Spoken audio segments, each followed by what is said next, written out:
வணக்கம். இலங்கையின் ஆய்வுச் செய்திகளுக்காக நான் ஹரிணி. யாழ் மாவட்ட ஒருங்கிணைப்பு குழு கூட்டம் இன்று நடைபெற்றது. இது காலகாலமாக நடக்கும் கூட்டம்தான். இதற்கு முன் நடந்த கூட்டங்கள் பற்றி பெரிதாக யாரும் கண்டுகொள்வதில்லை. ஊடகங்களில் முக்கியத்துவம் கொடுக்கப்படுவதும் இல்லை. இம்முறை யாழ் மாவட்ட ஒருங்கிணைப்பு குழு கூட்டம்தான் பெரும்பாலான ஊடகங்களில் தலைப்புச் செய்தியாக உள்ளது. அதற்கு காரணம், யாழ்ப்பாண தேர்தல் மாவட்டத்திலிருந்து தேர்ந்தெடுக்கப்பட்ட நாடாளுமன்ற உறுப்பினர் ராமநாதன் அர்ஜுனா கலந்து கொண்டதுதான். நாடாளுமன்ற உறுப்பினர் அர்ஜுனா பல்வேறுபட்ட திணைக்கள ரீதியான செயற்பாடுகளை சரியான விதத்தில் திணைக்கள தலைவர்களிடம் கேள்விகளை தொடுத்த வண்ணமே காணப்பட்டார். ஒரு கட்டத்தில் அர்ஜுனாவின் கேள்விகளால் அரசாங்க அதிகாரிகள் கணக்கு வழக்கில் திண்டாடி கொண்டிருந்த தருணங்களும் இருந்தது. அமைச்சர் சந்திரசேகரன் கூட்டத்திற்கு தலைமை தாங்கினார். நாடாளுமன்ற உறுப்பினர் அர்ஜுனா பற்றி கூறிய அமைச்சர் சந்திரசேகரன், இவரை போல பல கேள்விகளை கேட்கின்ற பொழுதுதான் அரசாங்க நிறுவனங்களை சரியாக நெறிப்படுத்த முடியும். எனவே இவ்வாறானவர்கள் தேவை எனவும் குறிப்பிட்டார். அத்துடன் சில இடங்களில் யாழ் போதனா வைத்தியசாலையின் பணிப்பாளர் வைத்தியர் சத்தியமூர்த்தி தொடர்புடைய செயற்பாடுகளை அர்ஜுனா நேரடியாக விமர்சித்தார். மஹிந்த ஜனாதிபதியாக இருந்த காலத்தில் என்ஃபோல்ட் என்று சொல்லப்படுகின்ற முறையில் யாழ் போதனா வைத்தியசாலையின் பணிப்பாளராக வைத்தியர் சத்தியமூர்த்தி கொண்டு வரப்பட்டவர் என்பதையும் அனைவருக்கும் தெளிவுபடுத்தினார். வைத்தியர் சத்தியமூர்த்தி, அதாவது ஓய்வு பெறும் வரை அவர்தான் யாழ் போதனா வைத்தியசாலையின் பணிப்பாளர் என்ற ரீதியில் அந்த நியமனம் கொடுக்கப்பட்டது என அர்ஜுனா பகிரங்கமாக சபையில் வெளிப்படுத்தினார். அதை மஹிந்த ஏன் செய்தார்? வைத்தியர் சத்தியமூர்த்தியின் ஏதோ ஒரு கூற்று அல்லது ஏதோ ஒரு விஷயத்தில் மௌனம் மஹிந்தவுக்கு சாதகமாக இருந்திருக்கலாம். அதனால் வைத்தியர் சத்தியமூர்த்திக்கு மஹிந்தவால் அந்த சிறப்பு நியமனம் வழங்கப்பட்டிருக்கலாம் என்பதை மறைமுகமாக வெளிப்படுத்தினார். இதனை தெளிவுபடுத்தியதன் மூலம் இது ஒரு அரசியல் சார்ந்த நியமனம் என்பதையும் சபையில் ஒரு வகையில் மறைமுகமாக தெரியப்படுத்தினார். இவ்வளவு காலமும் ஏனைய நாடாளுமன்ற உறுப்பினர்கள் மாவட்ட ஒருங்கிணைப்பு குழு கூட்டத்தை எவ்வாறு பயன்படுத்தினார்கள் என்பதற்கும், இன்று என்பிபி அரசாங்கம் மற்றும் வைத்தியர் அர்ஜுனா கூட்டத்தை எவ்வாறு சிறந்த முறையில் பயன்படுத்தினார்கள் என்பதற்கும் இந்த கூட்டம் ஒரு சிறந்த உதாரணம். பல விஷயங்களை அர்ஜுனா வெளிப்படுத்திய போது யாழ்ப்பாண அரசு அதிகாரிகள் கொந்தளித்ததை காணக்கூடியதாக இருந்தது. யாழ்ப்பாணத்துக்கு அரசால் ஒதுக்கப்பட்ட பணம் செலவு செய்யப்படாமல் திருப்பி செல்வதை அர்ஜுனா பகிரங்கப்படுத்தினார். இந்த கூட்டம் பற்றி எமக்கு அர்ஜுனா தெரிவித்த சில விஷயங்களையும் கூட்டத்தில் நடந்த சில விஷயங்களையும் இந்த காணொளியில் நீங்கள் பார்க்கலாம். கௌரவ அமைச்சர் சந்திரசேகரன் தலைமையில் மீட்டிங் தொடங்கினது. அதில் 2024 ஆண்டு அறிக்கை இருக்கு தானே, அந்த அறிக்கை சம்பந்தமாக விவாதங்கள் நடந்தது. அதில் கனவிடயங்கள் முக்கியமாக பார்த்தீங்கன்னா, உதாரணத்துக்கு சுற்றுலாத்துறையில் மொத்தம் 65 மில்லியனில் 9 மில்லியன் தான் செலவழிச்சிருச்சு. மிச்சம் 54 மில்லியன் 55 மில்லியன் செலவழிக்கல. ஸோ அது சம்பந்தமான கேள்வி கேட்ட நேரத்தில் பாராளுமன்ற உறுப்பினர்கள் எங்களை வருத்தக்கூடாது அப்படி இப்படின்னு சொல்லி எங்களுடைய தங்கமுத்து சத்தியமூர்த்தி உட்பட கணவர் சொன்னதை எங்களை இப்படி கேள்வி கேட்கக்கூடாது. ஆனால் எங்களுடைய கௌரவ அமைச்சர் தெளிவாக சொல்லியிருக்கிறார். நான் சொன்ன எல்லாத்தையும் ஏற்றுக்கொண்டிருக்கார். நான் சொன்ன சில நேரம் விளங்காமல் இருக்கலாம். அந்த உதாரணத்துக்கு பார்த்தீங்கன்னு சொன்னால் யாருக்கு அந்த பெரிய கலாச்சார மண்டபம் கட்டிருக்கணும். அதுக்கு எந்த ஃபேஸ் போகுது, எவ்வளோ காசு செலவழிச்சிருக்கோம் என்னன்ற அடிப்படை அறிவு கூட இல்லை. அப்போ நான் சும்மா கேட்டேன். அதுக்கு ஒரு படமையாப்பு அந்த இந்த கச்சேரியை கட்டுறேன்னு சொன்னால் ஒரு ப்ராஜெக்ட், அது ஒரு ப்ராஜெக்ட். இந்த ப்ராஜெக்ட்டுக்கு ப்ராஜெக்ட் மேனேஜ்மெண்ட் தெரிஞ்சாக்க போகணும். நான் உங்களுக்கு 2 பார்த்தீங்கன்னா தெரியாது. அப்போ நான் அவட கேட்டேன், இந்த ப்ராஜெக்ட் ஒரு project business case, business charter அதெல்லாம் இருக்கா, கம்ப்ளீஷன் ரிப்போர்ட் இருக்கா, மார்க்கெட்டிங் எவல்யூஷன் ரிப்போர்ட் இருக்கா, இது தவிர லெசன் இருக்கா, இது 10 வருஷம் ப்ராஜெக்ட் இருந்தால் ஏன் இப்போ 4-5 வருஷமாக போக சம்பந்தமான கேள்விகள் கேட்கல. அவள் என்னென்றால் நீங்கள் கேட்கக்கூடாது சம்பந்தமான கேள்விகள் என்ற மாதிரி அப்போ நான் தெளிவாக விளங்கப்படுத்தினேன். அது தவிர இந்த அரசாங்க உத்தியோகம் நச்சு முடிக்கணும்னா ஒருத்தருமே கேள்வி கேட்கக்கூடாது.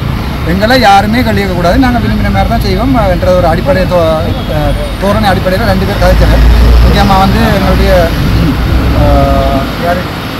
எலெக்ஷன் போர்ட், 2வது சுகாதார செயலாளர், மாநகர சுகாதார செயலாளர், 3வது 6வது அபிவிருத்தி அதிகார சபை நினைக்கிறேன். அந்த வீடியோ எடுத்து பார்த்தீங்கன்னா 3 பேருக்கும் தெளிவாக அமைச்சர் தெளிவாக சொல்லியிருக்கிறார். அர்ஜுனா கேட்குறது சரியான விஷயம். நீங்கள் பிள்ளையான ரிப்போர்ட் அடிச்சிருக்கீங்க, அடுத்த முறை வரைக்கும் ஃபுல் கம்ப்ளீஷன் ரிப்போர்ட்டையும் கொண்டு வாங்கணும். அது என்னென்றால் இப்போ பொதுமக்களுக்கு வழங்கிக் கொள்ளணும் என்னென்றால் பொதுமக்கள் இதை விளங்கிக் கொள்வோம் என்றால், இப்போ உதாரணத்துக்கு அரசாங்கம் இப்போ 4000 மில்லியன் யாழ்ப்பாணத்துக்கு நிதிக்கு ஒதுக்கீடு செய்கிறேன்டா, அந்த நிதியை எப்படி பாவிக்கிறோம்ன்றது இந்த டிசிசி டிஸ்ட்ரிக்ட் கோஆர்டினேட்டிவ் கமிட்டி மீட்டிங்கில் நாங்கள் டிசைட் பண்ணுறது. அப்போ பார்க்கணும், இப்போ வேலை இல்லாமல் கிணவர் இருக்கணுமா, அல்லது வந்து ரோட்டு போடாமல் சனமெல்லாம் கஷ்டப்படுதா, அல்லது வந்து வீடுகள் இல்லாமல் சனமெல்லாம் ரோட்டில் கொட்டில்கள் இருக்குது. அதுதான் அடிப்படை தேவை. அதை விட்டு போட்டு இந்த பெரிய கலாச்சார மண்டபத்தை நாங்கள் கட்டுறாலும் ஒரு பெரிய யோசனமும் இல்லை. கலாச்சாரத்தை கட்டி கலாச்சாரத்தை செய்யக்கூட சனத்துக்கு சாப்பிட்றது அடிப்படை சாப்பாடு வருமானம் அதெல்லாம் பார்க்கணும். அப்போ நான் அந்த ப்ரொஜெக்டுகளை நான் திருப்பி கொண்டு வாங்கன்னு சொன்ன உடனே அவைக்கு வந்து பதட்டமாக போயிட்டு அது முழுக்க தேட போகிறேன். அப்போ அவட கேட்டு நான் ஒரு ப்ரொஜெக்ட் மேனேஜ்மெண்ட்டாக ஏர்லி ஸ்டேஜ் ஒரு ஸ்டேஜ் 5 இருக்குது. இனிஷியேஷன், பிளானிங், எக்ஸிக்யூஷன், அப்படி ஒரு 5 ஸ்டேஜ் இருக்குது. அப்போ அந்த 5 ஸ்டேஜையும் அவட்ட கேட்க நாங்கள்லாம் மாஸ்டர்ஸ் முடிச்சேன்னு சொன்னால் அப்போ நான் இந்த பேசிக் அந்த 5ஐயும் சொல்லுங்கன்னு சொல்லி இனிஷியேஷன், பிளானிங், கம்ப்ளீஷன் அப்படி 5 இருக்குது. அப்போ 5ஐயும் சொல்லுங்க. அது கூட சொல்ல இல்லாமல் நிற்கணும் என்றால் அரசாங்க அதிகாரிகள் நச்சு கொண்டிருக்கிறது என்றால் நாங்கள் என்ன வேணுமென்றாலும் செய்வோம், யாரும் கேள்வி கேட்கிறார். கேள்வி கேட்டால் பிரச்சனை நிலைமை இருந்து. பட் இன்று முழுக்க கேள்வி இல்லாதான் இருந்தது. இந்த வீடியோ நீங்கள் லைவில் போனதாங்க அதில் இருக்கிற நான் கழிச்ச விஷயங்கள் எடுத்து போடுங்க. அது தவிரவும் அடுத்த மீட்டிங்கில் அவ்வளோத்தையும் அதுக்குரிய நான் கேட்ட அவ்வளோத்தையும் கொண்டு வர சொல்லி கௌரவ அமைச்சர் சொல்லியிருக்கேன். நான் வந்து இது கேள்வி கேட்குறது ஏற்கனவே இருந்தவர்கள் கல்லர்கள் என்று பிடிப்பதற்காக இல்லை, விட்ட பிள்ளைகளில் இருந்து இனிமேல் பிள்ளை வராமல் முன்னுக்கு நடக்கணுங்கிறத தான் நான் யோசிக்கிறேன். ஆனால் அது விளங்காமல் ஒரு சில அரசாங்கம் நாங்கள் இவ்வளோ பெரிய அரசாங்க உத்தியோகத்தில் இருக்கிறோம், எங்களை கேள்வி கேட்கிறார், என்னோட எம்பி கேட்கலாம்ன்றதுக்குரிய பதிலை தெளிவாக கௌரவ அமைச்சர் சொல்லியிருக்கிறார். இல்லை கேட்டக்குரிய அவ்வளோ பதிலோடையும் அடுத்த முறை வாங்குவோம்னு சொல்லி ஸோ அதை போடுவோம். மற்றது அந்த சமூகம் போன்ற ஒன்று மீடியா மட்டும் உங்களுக்கு விட்டுருந்தது. ஆனால் ஒரு சுயாதீன யூடியூபரை உங்களுக்கு விடையில அது சம்மந்தமாக நான் அடுத்த மீட்டிங்கில் கதைக்கிறேன். இப்போ 1-2 பேரை மட்டும் விடையணும்னு சொன்னால் ஏதாவது ஒரு ரீசன் இருக்கும். அப்போ நீங்களும் அடுத்த முறை போகணும், உண்மைத்தன்மை வெளியால் வரணுமென்ற சம்பந்தமாகவும் மற்றது உங்களோட பேர் டீட்டெயிலையும் கொடுத்து அடுத்த டிசிசி மீட்டிங்கில் நீங்கள் நடக்கிற விஷயங்களை நீங்களும் சுயாதீனமாக எடுத்து போடணுன்ற சம்பந்தமாக நான் அமைச்சரோட கதைக்கிறேன். யாழ் போதனா வைத்தியசாலை பிரச்சனையை பற்றி போதனா வைத்தியசாலையில் 120 170 அங்கே அதில் இருக்கிற நீங்கள் அதோடைய கதைக்கலாம். 70 பேருக்கு வந்து 3 வருடமாக 5 மாத சம்பளம் உச்சபட்சமாக கொடுத்து வேலை வச்சிருந்துருக்கணும். அது சம்பந்தமாக இவர் தந்தை ரிட்டன் இதோட தான் நான் யாழ்ப்பாண வைத்தியசாலையில் நான் வழியாக போனேன், போய் ரெக்கார்ட் பண்ணிக்கிட்டு தான் போனேன். போய் வணக்கம் டாக்டர் சத்யமூர்த்தியை சொல்லி கொண்டு வரேன். அந்த ரெக்கார்டிங் வழியால் வந்திருக்கேன். அது சம்பந்தமாக வைத்திய சத்யமூர்த்தி இன்றைக்கு கூட எங்களோட டிசிசி மீட்டிங்கில் நிலைமை காய்ச்சுவார். அப்போது தெளிவாக சொல்லியிருக்கிறார். என்னென்றால் கௌரவ அமைச்சர் சொல்லியிருக்காரு, இதை நான் பாராளுமன்றத்தில் போடுவோம். ஒரு விஷயத்தை சொல்ல விரும்புகிறேன். பாராளுமன்றம் நான் செவ்வாய்க்கிழமை போகக்கூடாதுக்காண்டி பகிரது பிரதித்தினம் செய்து கொண்டிருக்கிற தானா சங்கமுத்தி, என்ன பேர் தானா சங்கமுத்தியில் தங்கமுத்து சத்தியமூர்த்தி சரிதானே. அதாவது வந்து ஒரு சில பேருக்குள்ளால் வந்து கணவர் யாழ்ப்பாணத்தில் கணவர் வைத்தியர்கள் கணவர் ஒன்று சேர்ந்து இவர் இல்லை வேறு கணவர் ஒன்று சேர்ந்து மேல் நீதிமன்றத்தில் ஒரு வழக்கை தொடர்றதுக்கு ஸ்டார்ட் பண்ணியிருக்கிறோம். அது சிம்பிளாக ஃபோட்டோ உடனே அந்த வழக்கு போயிடும். பட் அது காசு செலவழிக்கிறோன்னு பார்த்துட்டு இருக்கேன். வழக்கு நடக்கிறது வேறு ஏதாவது கேட்க போகிறீங்களா? பட் இவருடைய பிரச்சனை பாராளுமன்றம் காய்க்கப்பட்டு அங்கே இவருடைய வேலை சம்பந்தமாக அது வந்து லேபர் லோன் ஒன்று இருக்குது. அதாவது வந்து வேலை செய்யும் தமிழ் தெரியாது, லேபர் லோன் ஒன்று இருக்குது. அதில் ஒரு மேக்ஸிமம் 6 மாதம் ஒரு ஆளை நீங்கள் வேலைக்கு வச்சிருக்கலாம். ஒரு மாதமோ ஒரு நாளோ வேலைக்கு வச்சிருந்தாலும் EPF கட்டாயம் நீங்கள் கொடுக்கணும். அப்போ ஒன்றுமே இல்லாமல் அந்த பிள்ளைகளை ஒரு 3 வருஷமாக டாய்லெட் க்ளீன் பண்ணவும் பேஷண்ட்ஸ் இது புண் க்ளீன் பண்ணாமல் வச்சுக்கொண்டு தொந்தர அடிப்படையில் வேலை செய்ய வேண்டும். அதுக்கு பிறகு இவர் சொல்லியிருக்கார், ஏமா சொல்லியிருக்கணும் என்னடா நீங்கள் 7 மணிக்கு முன்னம் வந்து புத்தகத்தில் சைன் வச்சா உங்களுக்கு வேலைக்கு முன்னுரிமை உண்டு. அதுக்கு விளங்கில் அப்படி ஒரு எந்த அரசாங்கம் கொடுக்குமாண்டு அது சம்மந்தமாக சுகாதார அமைச்சரோட கைக்கு சிரிக்கணும்.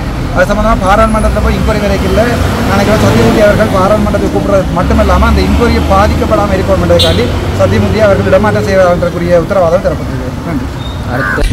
இன்று எங்கள்ட டிசிசி மீட்டிங் நடந்தது. அந்த டிசிசி மீட்டிங்கில் வந்து வளமையான மற்ற அரசியல்வாதிகளை மாதிரி நீங்கள் என்னையும் எதிர்பார்த்தா, முக்கியமாக திணைக்கள தலைவர்கள்ட்டையும் பெரிய பெரிய அதிகாரிகள் நாங்கள் அதிகாரி விழாவளம் படிக்காமல் வரையில் ப்ரொஜெக்ட் மேனேஜ்மெண்ட் முடிச்சு போட்டு தான் வந்திருக்கோம். எனக்கு தெரிய சுகாதார அமைச்சிலேயே ப்ரொஜெக்ட் மேனேஜ்மெண்ட் முடிச்ச ஒருத்தரும் இல்லை என்றால் நீங்கள் யாரோ ஒரு பெண்மணி வீர பெண்மணி ஒரு ஆள் சொன்னால் நாங்கள் ப்ரொஜெக்ட் மேனேஜ்மெண்ட்லாம் முடிச்சு போட்டு தான் வந்திருக்கிறோம் என்று நாங்கள் உங்களோட டிகிரிஸையும் பார்ப்போம். என்னடால் நாங்கள் யாரையுமே குறிப்பிடவோ இல்லது நான் கணக்கப்படுத்தினா என்று சொல்வதற்காக இல்லை. நாங்கள் ஒரு விஷயத்தை ப்ரொஜெக்ட் ஒன்று செய்யல, அந்த ப்ரொஜெக்ட் மேனேஜ்மெண்ட் தெரிஞ்சிருக்கணும், இல்லாட்டி இந்த செய்கிற ப்ரொஜெக்ட் ஃபெயிலியர் ஆகிடும். அதே மாதிரி அது மட்டுமல்ல, நாங்கள் இவ்வளோ ஆளுமே உங்களுக்கு தெரியும் எல்லாருமே வளமையாக என்ன செய்கிறேன்னு சொன்னால் உங்களுக்கு இந்த டிசிசி மீட்டிங்கில் வந்து முன்னாள் அமைச்சர் டாக்டர் சிவானந்தவா இருக்கட்டும் அல்லது முன்னாள் எங்கள்ட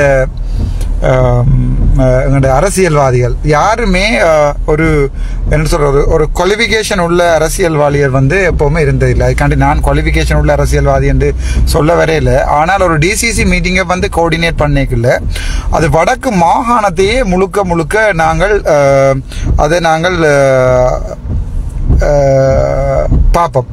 அப்போ நாங்கள் எடுக்கிற அந்த முடிவுகள் வந்து வடக்கு மாகாணத்தில் இருக்கிற முழு மக்களையும் பாதிக்கப்படும். அது எனக்கு ஓட் போட்டா இருக்கலாம், என்பிபிக்கு ஓட் போட்டா இருக்கலாம் இருக்கும். அப்போ அங்கே ஒரு எங்களுடைய அரசு திணைக்களங்களில் மேலே வேலையிறார்கள் நினைக்கிறேன் என்றால் யாரும் எங்களுக்கு வெளியக்கூடா, யாரும் எங்களோட கதைக்கு இல்லாது. முக்கியமாக நீங்கள் பார்த்துருப்பீங்க, இன்றைக்கு எங்களுடைய எலக்ட்ரிசிட்டி போர்ட் இன்ஜினியர் சொன்னேன்னு சொன்னால் ஒருத்தர் எங்களுக்கு வெளியே வைக்கலாது.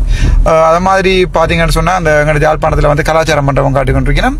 2 வருஷம் 5 வருஷம் ப்ரொஜெக்ட். இப்போ 5 வருஷம் ஆகுது. 2019 ஸ்டார்ட் பண்ணவே யாரும் எங்கள்கிட்ட கேட்கல. அதாவது சரி லெசன் லேர்ன் டாக்குமெண்ட் இருக்கான்னு இல்லை. பிஎஸ்எஸ்பி ப்ராஜெக்டில் எவ்வளோ காசு பாவிக்கல, இன்னும் 20 நாள் கிடைக்க நீங்கள் பாவிக்கலன்னு சொன்னால் 20 நாளில் 60 மில்லியன் பாவிப்போம்.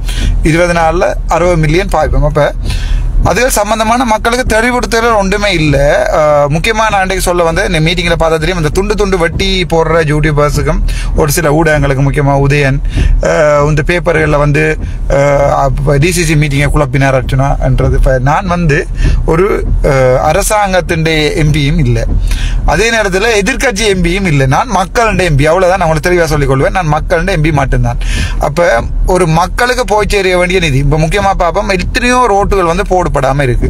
ஆனால் நாங்கள் கலாச்சார மண்டபத்துக்கு 600 மில்லியன் 800 மில்லியன். ஏனென்றால் அது உங்களுக்கு தெரியும், முன்பிருந்த அமைச்சர்மார்கள் எல்லாம், முக்கியமாக டக்ளஸ் தேவானந்தா போன்ற அமைச்சர்மார்கள் எல்லாம் வந்து ஒரு தாந்தோண்டித்தனமான அட்மினிஸ்ட்ரேஷனை தான் விழாவும் செய்து கொண்டிருந்தவை. அவருடைய எடுபடியாகத்தான் இந்த அரச நிறுவனங்களில் வேலைகிற பெரிய ஆக்கள் தனக்கு விரும்பினாக்கள் எல்லாம் போட்டிருந்தவை. உதாரணமாக நான் கதைக்கலாம், முன்னாள் ஆளுநரை பற்றியெல்லாம் கதைக்கலாம், நான் கதைக்க விரும்பல. அப்போ முன்னாள் ஆளுநர் என்று சொல்லி கதைப்போம். இப்போ அவள் வந்து ஒரு ஸ்கூல் ட்ரான்ஸ்ஃபர் உண்டு, 50,000 ரூபா வேணும் என்று சொல்லி அடிப்படையான அப்போ கம்ப்ளைண்ட்ஸ் கூட எனக்கு வந்திருக்குது. நான் அது சம்பந்தமாக விரிவாக ஆராய்ச்சி போட்டு நான் அது சம்பந்தமாக டிசிசி மீட்டிங்கில் பாராளுமன்றத்தில் பெரிய கேட்போம். அது மாதிரி ஒரு வைத்திய அதிகாரி சொல்லியிருக்கிறார், கடவுளே வந்தாலும் நாங்கள் உள்ளுக்க விட மாட்டோம் என்றால் நீங்கள் ஒரு கொலையும் செய்வீங்க, ஆனால் கடவுள் வந்து என்னென்னு கேட்க வந்தால் கூட மிஸ்டர் கடவுள் ப்ளீஸ் வெளியே போங்க என்று சொல்லுவீங்க. நீங்கள் எனக்கு அது விளங்கல் என்னென்றால் பொதுமக்கள் ஒரு விஷயத்தை விளங்கி கொள்ளணும். ஒரு பாராளுமன்ற உறுப்பினரா நான் வந்து ஒரு விஷயத்துக்கு அடிபடுறது வந்து என்னுடைய சொந்த லாபத்துக்கும் அரசியல் லாபத்துக்கும் இல்லை. ஏன்னா உங்களுக்கு வடிவா தெரியும், நான் என் அரசியல் ஆசைப்பட்டு வந்ததும் இல்லை, அரசியலில் நிற்கிற இவ்வளவு காலத்திலையும் வந்து நான் அரசியல் நோக்கங்களுக்காண்டி எந்த செயற்பாடுகளை செஞ்சதும் இல்லை. முக்கியமாக வேலையில்லா பட்டதாரிகள் 3000 பேர் இருக்கணும். அப்போது அவர்களிடம் கேட்கும்போது நான் சொன்ன விஷயம், தம்பி எலெக்ஷன் முடிய வாங்க கதைப்போம். இப்போ கதைச்சா நீங்கள் நினைப்பீங்க நாங்கள் உங்களோட எலெக்ஷன் போட்டு எடுக்கிறதுக்காண்டி நீங்கள் கையந்திரமாக இருக்கோ யாருக்கோ சப்போர்ட் பண்ணுங்க, முடிய வாங்கன்னு இப்போ வந்திருக்கிறார்கள். ஆனால் அவர்களை நான் கைவிட மாட்டேன், சொன்ன வார்த்தையை கைவிட மாட்டேன். அது மாதிரி 170 சுகாதார தொண்டர் ஊழியர்கள் வந்து என்னை கேட்டதால் நான் சாகும் வரைக்கும் என்னுடைய டிசிஷன்ஸ் மாறாது, நான் செய்ய மாட்டேன். ஸோ டிசிசி மீட்டிங் சம்பந்தமாக எழுதுபவர்கள் வந்து இப்போ நாங்கள் அதை யாருமே அரசு திணைக்களங்கள் இருக்கிறாக்களை குறை சொல்ல போறதில்லை. இப்போ உதாரணத்துக்கு உங்களுக்கு தெரியும், இப்போ டூரிசத்தில் வந்து அவ மொத்தமாக 65 மில்லியன் ஒதுக்கப்பட்டிருக்கு. ஆனால் இந்த 11 மாதங்கள் 9 மில்லியன் தான் பாவிச்சிருக்கணும். அப்போ எங்கே இன்னும் 20 நாள் மிச்சம் 54 மில்லியன் பாவிக்க போறீங்கன்னா அதை பற்றி எங்கள்கிட்ட கேட்கலாது. அதுக்கெல்லாம் நான் பாய் சொல்ல மாட்டேன். அரசியல் தலையீடு, அதாவது அரச நிறுவனங்களுக்குள்ள அரசியல் தலையீடு இருக்கக்கூடாது. அரசியலால் தான் மக்கள் ஆளப்படுகிறார்கள். அது அரச நிறுவனங்களாக இருக்கலாம் அல்லது பொதுமக்களாக இருக்கலாம், எல்லாருமே அதுதான் லெனின் வடிவா சொல்லியிருக்கிறார். உங்களுக்கு விருப்பமான அரசியலை நீங்கள் தேர்வு செய்யணும், வடிவா விளங்கி கொள்ளுங்கோ. அங்கஜனா இருக்கட்டும், டக்ளஸா இருக்கட்டும், யாரா இருக்கட்டும், எனக்கு கோயில் லெட்டர் கோயில் லெட்டரும் இல்லை, சித்தாபுரம் காட்டின தெரியல. மேபி என்ன சுட்டுச்சா கொண்டு போட்டு கோயில் கட்டுவீங்கன்னு நான் எதிர்பார்க்கிறேன். அது எனக்கு பிரச்சனை இல்லை. என்னென்றால் அரசியல்ன்றதை நாங்கள் விரும்பி செய்கிற உண்டு. அந்த நாங்கள் விரும்பி செய்கிற அந்த அரசியலை வந்து எங்களுக்கு விருப்பம் இல்லாமல் நாங்கள் ஒரு ஓட், அது எங்களோட அடிப்படை உரிமை. நாங்கள் அந்த ஓட்டை பிள்ளையா போட்டுட்டோம்னா பிள்ளையான ஆக்கள் உங்களுக்கே தெரியும். இப்போ எல்லா கம்ப்ளைண்ட்ஸும் என்னோட தான் சொல்லி கொண்டிருக்கிறேன். மெயின் வேற ஒருத்தரையும் போய் சொல்லல என்ற நீங்கள் பார்த்தீங்கன்னா நான் மக்களுக்காக உண்மையாக கதைப்பேன் ஒரே ஒரு நம்பிக்கையின் அடிப்படையில் இருந்தான். இப்போது கூட என்னோட அரசாங்கத்துக்கு நான் சப்போர்ட் பண்ணுவதும் அரசாங்கம் எனக்கு சப்போர்ட் பண்ணதுக்குரிய காரணம் நான் உண்மையான விடயங்களை அங்கே பாராளுமன்றமாக இருக்கட்டும் அல்லது டிசிசி மீட்டிங்காக இருக்கட்டும் அல்லது யார் வந்தாலுமே உண்மையான விடயங்களை கதைப்பேன் ஒரு அடிப்படையில் தான். இதால் எனக்கு எந்த லாபமும் வர போகிறதும் இல்லை. நான் இதால் நான் ஒன்றையும் கொண்டு போய் சேர்க்க போகிறதும் இல்லை. நாளைக்கு வந்து நான் யாருடைய லாபங்களையோ அதுகளையோ நான் இதை கொண்டு இதை வீடு கட்ட போகிறதும் இல்லை. இப்போ நான் என்ன எதிர்பார்க்குறேன்டா 2025ஆம் ஆண்டுலேருந்து 2030ஆம் ஆண்டு, அதாவது 29ஆம் ஆண்டு வரைக்கும் உரிய இனிவார காலங்களில் நாங்கள் செயற்படுத்தப்படுற திட்டங்கள் எல்லாம் பொதுமக்களுக்கு அது விளங்கப்படுத்தப்பட்டு பொதுமக்களின் கருத்துக்களும் எடுக்கப்பட்டு பொதுமக்களின் பிரதிநிதிகளும் அனுப்பப்பட்டு மற்றது நான் பொதுமக்களோட கதைப்பேன். பட் நான் எப்போவுமே பொதுமக்கள் சார்பாக தான் இருப்பேன். அப்போ எங்களுடைய வாக்காளர் பெருமக்களுக்கும் முக்கியமான என்னென்னு சொன்னால், நீங்கள் நம்பி வாக்களித்திருக்கிறது என்பிபி அரசாங்கத்துக்கு. எனக்கு 27,000 வாக்குகள். ஆனால் ஒரு நம்பிக்கையான அடிப்படையில் வாக்க போட்டிருக்கிறீங்க. என்பிபி அரசாங்கம் உங்களுக்கு செய்ய வேண்டிய வேலைகளை நின்று கேட்குற கேள்விகள் வந்து நான் கேட்பேன். நான் அரசாங்க சார்பான ஆளாக இருந்தாலும் நான் அதை கௌரவ அமைச்சர் அவர்களுக்கும் சொல்லியிருக்கிறேன். கௌரவ அமைச்சர் அவர்களே, நீங்கள் இந்த மீடியா இதை கொண்டு போய் நான் கதைக்கிறது வந்து உங்களுக்கு எதிரான இல்லை, மக்கள் சார்பில் இந்த விஷயங்களை பப்ளிக்கு கொண்டு வந்து, உதாரணத்துக்கு சுண்ணாத்தில் இருக்கிற அந்த உயர் அழுத்த மின் இணைப்பை திருப்பி அங்கே கொண்டு போனான்னு சொல்லி அமைச்சர் உத்தரவு போட்டிருக்கார். அதாவது வந்து அப்படியான விஷயங்களை எனக்கு நீங்கள் தெரியப்படுத்துங்க. என் dr.arjun@gmail.com இமெயில் போடுங்க, அல்லது எனக்கு வாட்ஸ்அப்பில் மெசேஜ் போடுங்க, அல்லது கால் பண்ணுங்க. நான் ஒரு பாராளுமன்ற உறுப்பினர். எனக்கு இந்த இன்னும் சம்பளம் கூட கிடைக்கல. என் சொந்த பெட்ரோலில் சொந்த காசில் தான் நான் எல்லா இடமே தெரிகிறேன். அது தவிர முக்கியமாக என்னோட வெளிநாட்டில் இருந்து அனுப்பின ஒரு சில ஆக்கள் செய்த உதவியில் இருக்கிற காசுலாம் பெட்ரோல் அடிச்சுட்டு போகிறேன். நான் சாப்பிட்ற காசுமாக தான் உண்மையானது தான். அதை போய் சொல்லல. என்னுடைய சம்பளம் இது வரைக்கும் தெரியல, எவ்வளோ சம்பளம் பெறுமான்னு தெரியாது. கொழும்புக்கு யாழ்ப்பாணம் சொல்லி ட்ராவல் பண்ணணும். நான் ஒரு டிரைவரை வச்சு சுகபோக வாழ்க்கை கூட இல்லை, நான் தான் ட்ரைவ் பண்ணுறேன். இப்போ கூட மன்னாருக்கு வந்து ஒரு முக்கியமான இன்டர்வியூ ஒன்றை வச்சுட்டு திருப்பி மன்னாரில் இருந்து திருப்பி யாழ்ப்பாணம் போய் கொண்டிருக்கிறேன். அதை விட திங்கட்கிழமை வந்து வழக்குக்கு வந்து நம்ம அழைக்கப்பட்டிருக்கிறேன். ஸோ அந்த வழக்குக்கு திங்கட்கிழமை நான் ஆஜராகுவேன். அதையும் தவிர இந்த நான் செய்யப்படுகின்ற சகல இதுகளையும் வந்து நான் உங்களுக்கு நேர்மையாகவும் உண்மையானதாகவும் மக்கள் சார்பிலையும் கதைப்பேன். ஸோ அந்த என்ன குறப்படிக்கிறார்கள், தயவுசெய்து உங்களோட மனச்சாட்சியை தொட்டு கேளுங்கோ. நானும் இல்லை என்று சொன்னால் இன்று வரைக்கும் டிசிசி மீட்டிங்கை யாருமே எந்த பொதுமகனுமே நான் உட்பட யாருமே பார்த்ததில்லை. இன்றைக்கு நீங்கள் டிசிசி மீட்டிங் சம்பந்தமாக ஒவ்வொரு குழந்தை பிள்ளையும் பார்க்குது என்றால் அதுக்குரிய காரணம் வந்து மக்கள் எனக்கு நம்பி அளித்த வாக்குகள் தான். ஸோ அந்த 27,000 மக்களையும் முட்டாள்கள் என்று சொன்ன 1-2 படித்த அரச திணைக்கள அதிகாரிகள் இன்றைக்கு என்னிடம் முறையாக வேண்டி கட்டி கொண்டிருக்கிறார்கள். அது தவிர அப்படியா இல்லை, அதாவது ஒரு ப்ரொஜெக்ட் மேனேஜ்மெண்ட் ஒரு அம்மா அவரால் சொன்னால், நாங்கள் மாஸ்டர்ஸ் ப்ரொஜெக்ட் மேனேஜ்லாம் முடிச்சு தான் வந்திருக்கோம், எல்லாம் படிச்சு தான் இங்கே வந்திருக்கிறோம். அப்போ அவட்ட கேட்டேன், project management 5 steps: initiation, planning, execution, monitoring, evaluation, closure. இந்த 5 ஸ்டெப்ஸும் தெரியாமல் அவள் மாஸ்டர்ஸ் முடிச்சேன்னு சொல்கிறேன். நான் நம்ப மாட்டேன். எனக்கு தெரிய சுகாதார அமைச்சிலேயே ப்ரொஜெக்ட் மேனேஜ்மெண்ட் முடிச்சு கொடுத்துறோம் இல்லை, ப்ரைவேட் கம்பெனிஸ் தான் எடுக்கிறாங்க.